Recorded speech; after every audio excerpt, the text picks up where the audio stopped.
Sister అయితే భోజనం పెడతానండి. భోజనానికి సంబంధించిన వంటలు తయారు చేశారండి. సార్ మీ పేరు చెప్పండి సార్. నా పేరు నాగరాజ్ అండి. నాగరాజ్ గారు అండి. అవునండి. ఏం తయారు చేశారండి? చికెన్ కర్రీ అండి. చికెన్ కర్రీ అండి. చికెన్ కర్రీ అండి. బాగా మంచి కలర్ వస్తుంది. అవును సార్. మంచి మంచి కారాలు వేసాం సార్. సాంబార్ అండి. సాంబార్ కూడా మంచి కలర్ గా ఉంది. సాంబార్ అండి.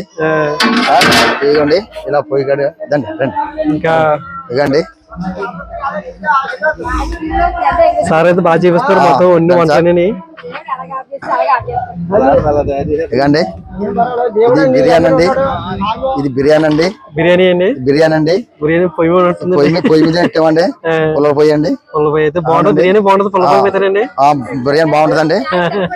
ఇదేమో వైట్ రైస్ అండి. అవునండి. మొత్తం మేము ఇలాగా పరిచయం చేయండి. మా తమ్ముడు అండి. పేరు చెప్పండి. తమ్ముడు అండి. పేరేం పేరు? సత్యబాబు గారండి.